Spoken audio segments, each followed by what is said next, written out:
You, John Fitzgerald Kennedy, do solemnly swear I, John Fitzgerald Kennedy, do solemnly swear that you will faithfully execute the office of President of the United States that I will faithfully execute the office of President of the United States and will, to the best of your ability, and will, to the best of my ability, preserve, protect, and defend the Constitution of the United States. preserve, protect, and defend the Constitution of the United States. So help you God. So help me God.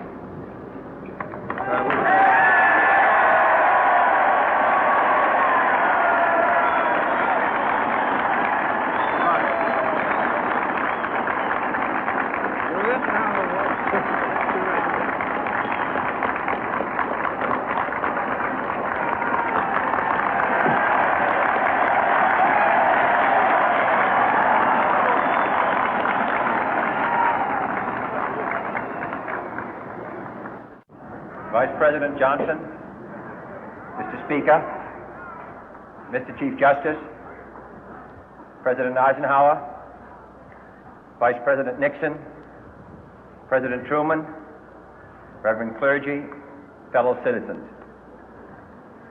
We observe today not a victory of party, but a celebration of freedom, symbolizing an end as well as a beginning, signifying renewal as well as change.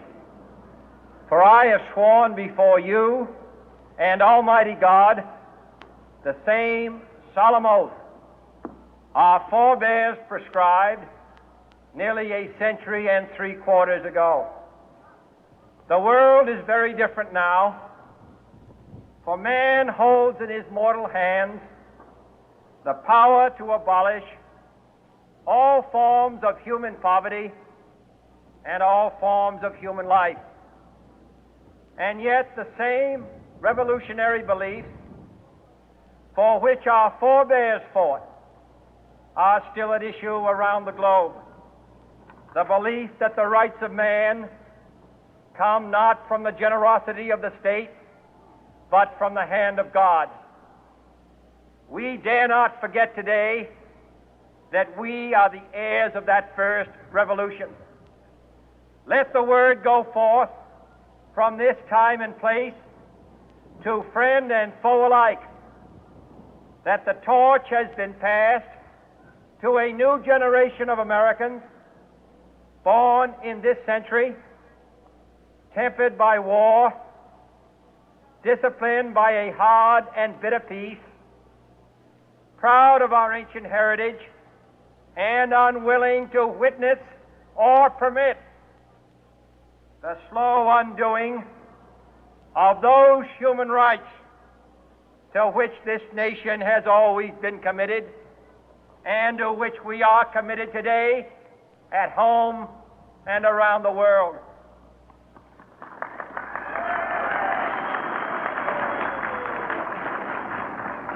Let every nation know, whether it wishes us well or ill, that we shall pay any price, bear any burden, meet any hardship, support any friend, oppose any foe to assure the survival and the success of liberty.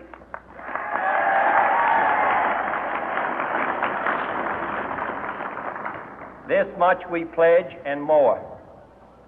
To those old allies whose cultural and spiritual origins we share, we pledge the loyalty of faithful friends.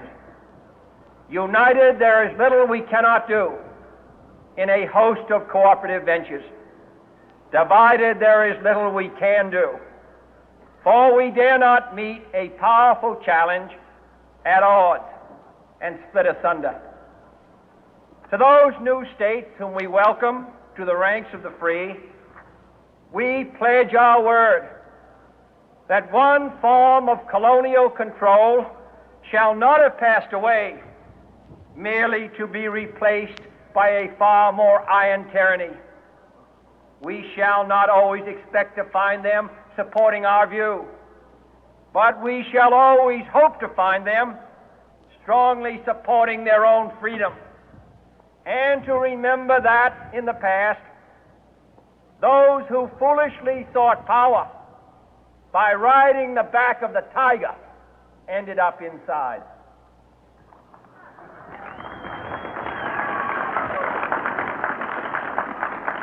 To those people in the huts and villages of half the globe struggling to break the bonds of mass misery, we pledge our best efforts to help them help themselves for whatever period is required, not because the communists may be doing it, not because we seek their votes, but because it is right.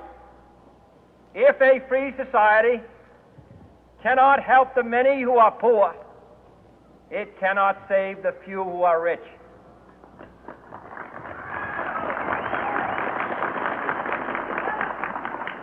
To our sister republics south of our border, we offer a special pledge to convert our good words into good deeds, in a new alliance for progress, to assist free men and free governments in casting off the chains of poverty.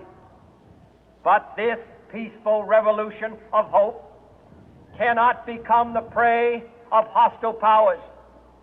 Let all our neighbors know that we shall join with them to oppose aggression or subversion anywhere in the Americas. And let every other power know that this hemisphere intends to remain the master of its own house.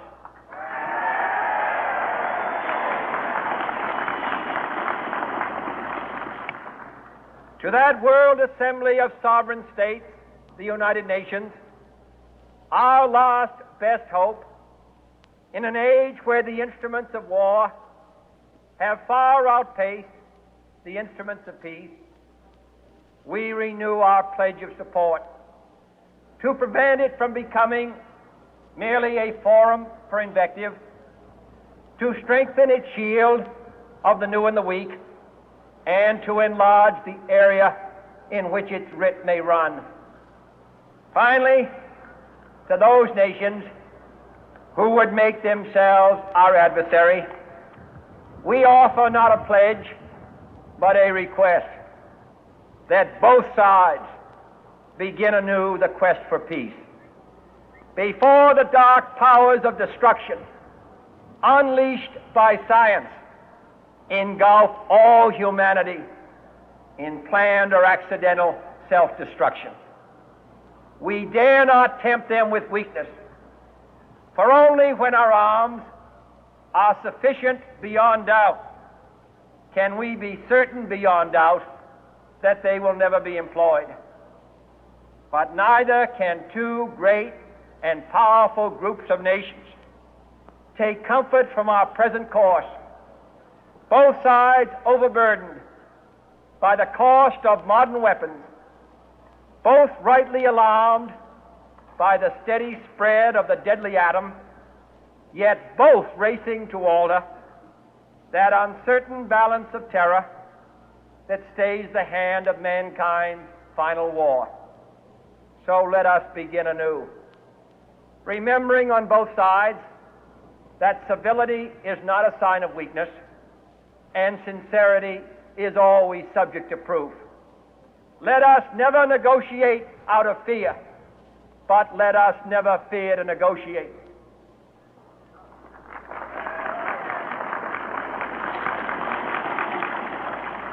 Let both sides explore what problems unite us, instead of belaboring those problems which divide us.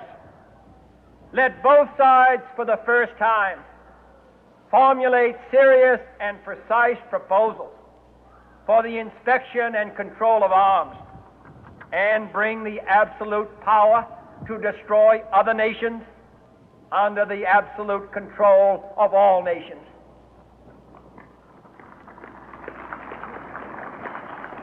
Let both sides seek to invoke the wonders of science instead of its terrors. Together, let us explore the stars, conquer the deserts, eradicate disease, tap the ocean depth, and encourage the arts and commerce. Let both sides unite to heed in all corners of the earth the command of Isaiah to undo the heavy burden and let the oppressed go free. And if a beachhead of cooperation may push back the jungle of suspicion, let both sides join in creating a new endeavor, not a new balance of power, but a new world of law, where the strong are just and the weak secure and the peace preserved. All this will not be finished in the first 100 days, nor will it be finished in the first 1,000 days, nor in the life of this administration, nor even perhaps in our lifetime on this planet. But let us begin.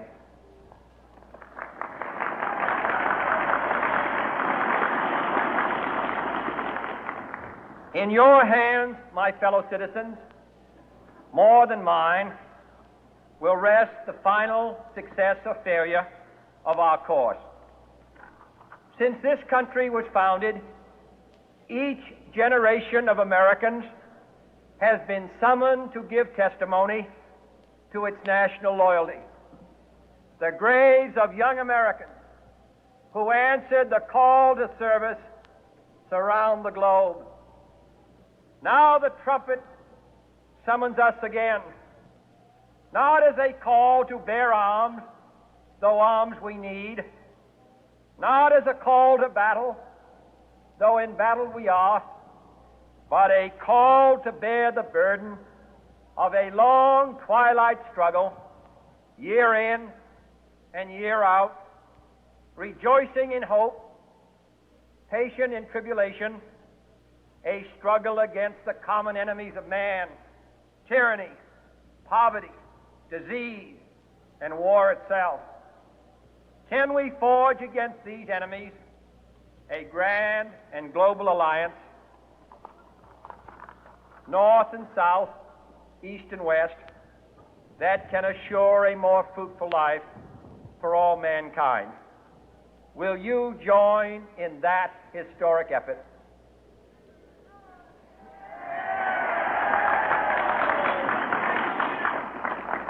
In the long history of the world, only a few generations have been granted the role of defending freedom in its hour of maximum danger.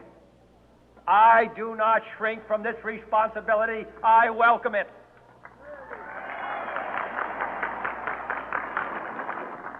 I do not believe that any of us would exchange places with any other people or any other generation. The energy, the faith, the devotion which we bring to this endeavor will light our country and all who serve it. And the glow from that fire can truly light the world. And so, my fellow Americans, ask not what your country can do for you, ask what you can do for your country.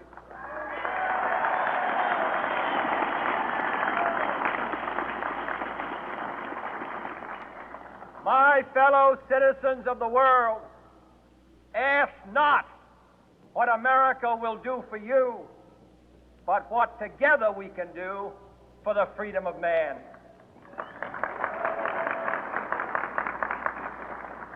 Finally, whether you are citizens of America or citizens of the world, ask of us here the same high standards of strength and sacrifice which we ask of you. With a good conscience, our only sure reward, with history the final judge of our deeds, let us go forth to lead the land we love, asking His blessing and His help, but knowing that here on earth God's work must truly be our own.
So you only get a little portion of the 25%.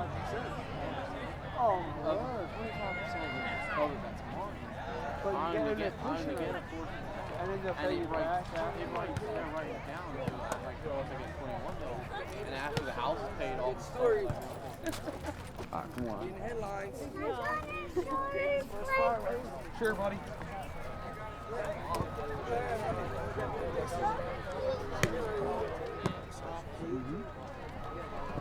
Oh yeah, cool.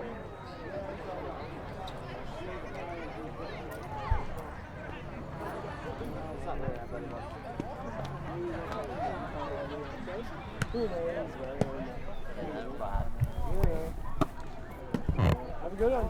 Yeah, you too. One of those three. Emma. The one in the green. Emma. Yeah, Emma. That's my favorite. What was this? No, because their eyes red. Yeah, I think they did. Yeah, it's Emma's house. Speak loud, then kids. Awesome! It looks like a form up. Yeah, I'm gonna try scoring 3 Have a good one. Yeah, man. See you, later. man. See you guys. See ya.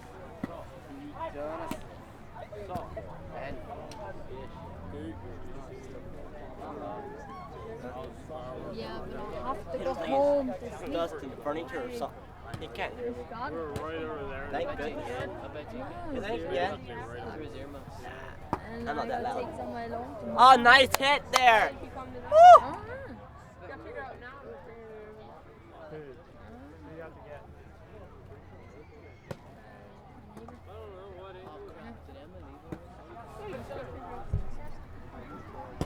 Huh? You picking her up? Oh, my brother's here and I gotta take my brother home. I forgot it, dude.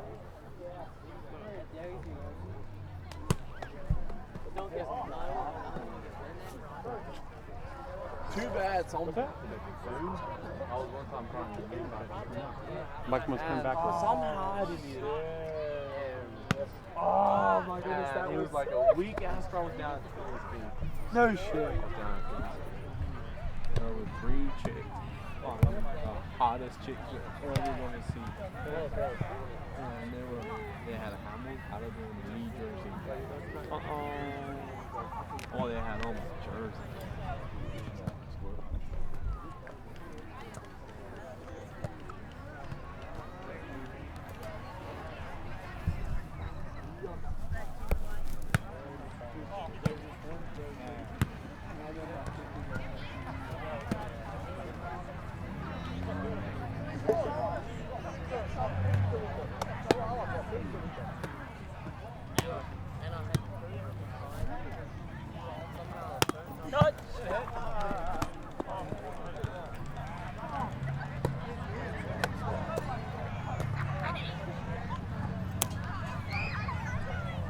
Like that. Cross now from right to left. Teenagers. Just there. These guys. These girls. Boys, girls. Girls.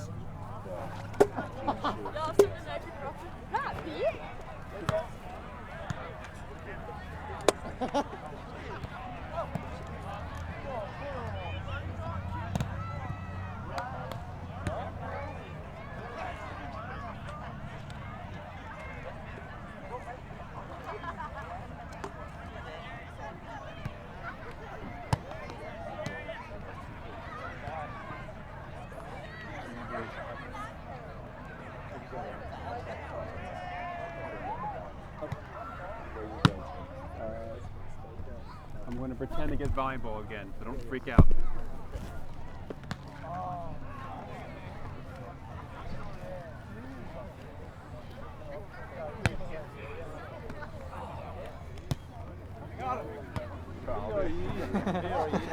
Is he your mate? No, he's good.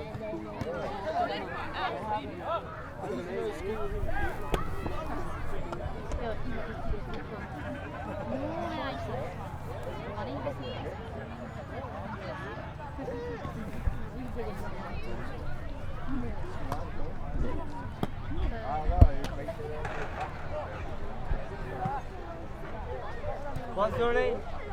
John. What's your last name?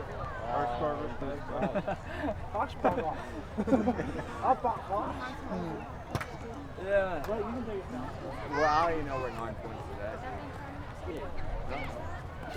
That's freaking awesome. Is it? Like down in Chinatown? I know what Booth Road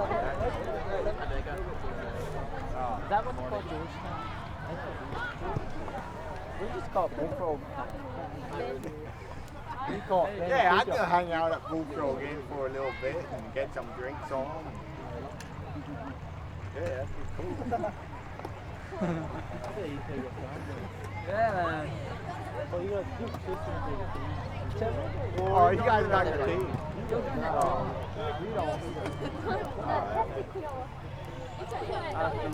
Yeah, I actually got 4 to go. You can go later on. I'm not sure if I even gotta take some people along. Well, I